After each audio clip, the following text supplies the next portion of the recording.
Hey everyone, today we're taking you on a Valentine's Day journey across London, exploring 5 of the most romantic spots in the city, all accessible with TfL. And along the way, we'll be diving into the history of London's transport network and sharing facts about the tube.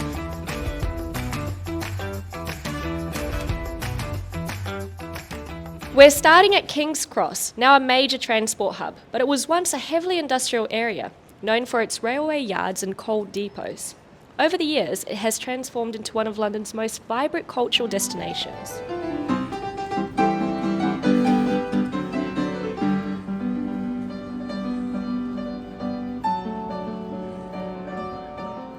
One of the most iconic sites in King's Cross is a statue of two lovers, officially named the Meeting Place. Standing at roughly 30 feet tall, this bronze sculpture was created by British artist Paul Day in 2007. It captures a couple locked in an embrace. One of the most fascinating aspects of this statue is the intricate frieze running along its base. So if you look closely, you'll see a series of bas-relief panels featuring scenes from railway history, workers building tracks, passengers waiting on platforms, and a woman saying goodbye to a man who seems to have an iPhone. Just a short walk from King's Cross is Granary Square. Once a key site for coal storage and distribution, the square is now a lively public space, famous for its 1,080 choreographed fountains. These fountains light up beautifully at night, making it a suitable romantic spot. There are movie screenings with Screen on the Canal in the summer, canals that are perfect for a stroll on a sunny day, and you might see the Word on a Water bookshop boat if it's docked there. For our next stop, we're off on the Piccadilly line. The Piccadilly line opened in 1906 and originally ran between Finsbury Park and Hammersmith. Today it stretches all the way to Heathrow and Cockfosters. We're here at Covent Garden station. It's one of London's few stations without escalators. It has 4 lifts to take passengers up and down. The spiral staircase has 193 steps. It's roughly the equivalent of a 15-storey building, so don't walk up them in a hurry. Yeah, no thanks. Not doing that one.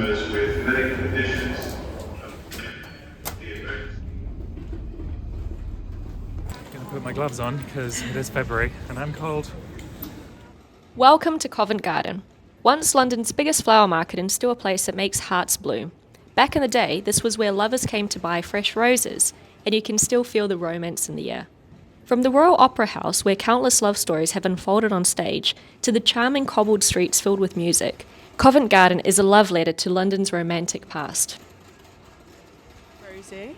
Rosie, are you in love? I am. And how do you meet your person? I met him at university. We were in the same flat in the halls of residence together, so a bit of flat sex going on there, but yeah. And are you doing anything special for Valentine's? Well, we're actually long distance because I go to university in Switzerland, so we're going to celebrate before. We'll probably just go out for dinner and yeah. Here in London? Yeah. I'm Dom. I'm This is Joshua. Josh. We're from South Africa, and we met on Tinder 6 years ago.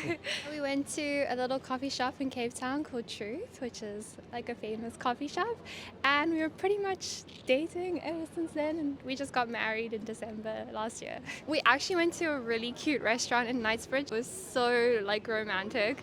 It had like little roses on the outside and Italian food. Yeah, and it was really nice. We just like going out for dinner together. And we've been walking, I think, every day in London over 20 kilometers. So it's been... So that's also It's like a been- cute date thing. yeah. I married my husband 54 years ago in Zurich in Switzerland. We actually met in the Middle East, although we married in Switzerland. I was working in Oman, and well, one thing led to another. And so today is your wedding anniversary? It's the wedding anniversary today, which is why we've come here for a nice meal and a look at the art. And the sun is out, what more can we want? So 55 years is a long time. Do you have any tips for young couples who might be hoping for a long-lasting relationship as well? Oh, I think one day at a time. Yeah, make the most of it. Love is what counts, yes. And good health, of course. Yes. That's more important than anything. We're walking to Leicester Square Station to hop on the Northern Line to Waterloo. The shortest distance between any 2 stations on the Underground is between Covent Garden and Leicester Square, just 260 metres apart. Many visitors take the tube, but it's actually faster to walk this one. It's about 4 minutes. The Northern Line is one of London's oldest and busiest tube lines.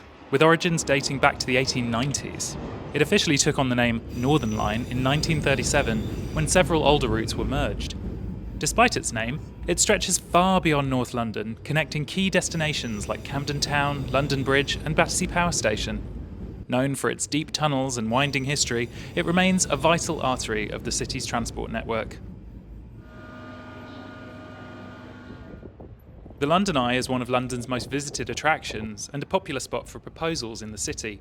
It even offers private Cupid's pods, complete with champagne and chocolates for couples.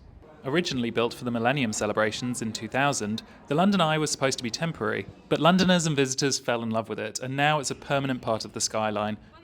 A full ride takes about 30 minutes, and you can get special deals by proving your travel with TfL, valid until August 2025.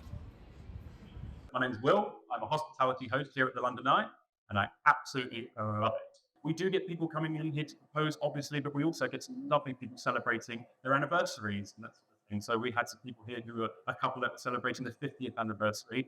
So it is lovely. It's really nice to see a moment like that. They come on, they get proposed to. Sometimes they give them the camera and they film the whole thing. I take photos for them, and they'll be looking at that for the rest of their lives. And it's great to be part of that. For another chance to soar high above the Thames, there's also the IFS Cloud Cable Car, a favourite for tourists and locals seeking panoramic views of Canary Wharf, the O2 and beyond. Check out our Conversations in the Cloud series for more from this iconic part of the TfL network. Next, it's back to Waterloo. The Bakerloo line opened in 1906 and was originally called the Baker Street and Waterloo Railway. A journalist coined the nickname Bakerloo in a newspaper column shortly after it opened, and by 1908 Bakerloo was being used and the name stuck. So if we keep calling the Elizabeth line the Lizzie line, well, who knows?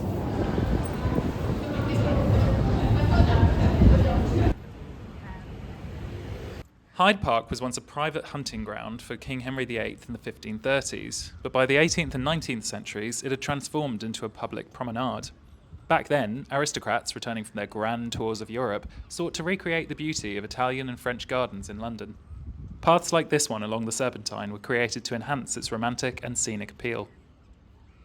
My name is Michael. I've lived in London for over 11 years now. So for anyone planning a romantic trip in London or a day out, what would you recommend? February is kind of cold, because my romantic thing would be having a picnic somewhere in the park or having a stroll by the river. But if you dress up warmly, you can still have that. Or just going up to one of the hills around London, around, the parks, maybe Primrose Hill or maybe Crystal Palace, and just looking at the city from above. That's my idea of a romantic date.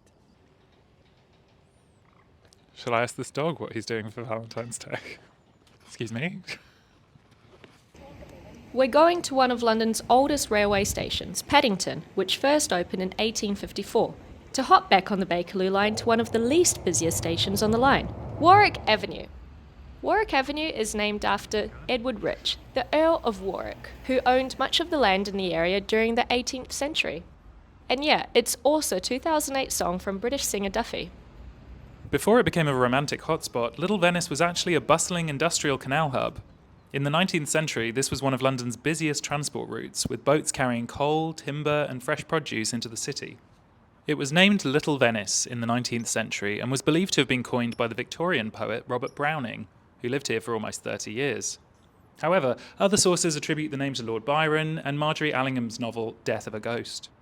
It's long been a magnet for artists, actors and writers, and past visitors and residents include Sigmund Freud, Catherine Mansfield, and even Robbie Williams. These days, the canals are mainly used for leisure, with houseboats, water taxis and canal cruisers finding a home here. There are floating coffee shops, historic bridges, and the Puppet Theatre Barge, a 50-year-old floating theatre.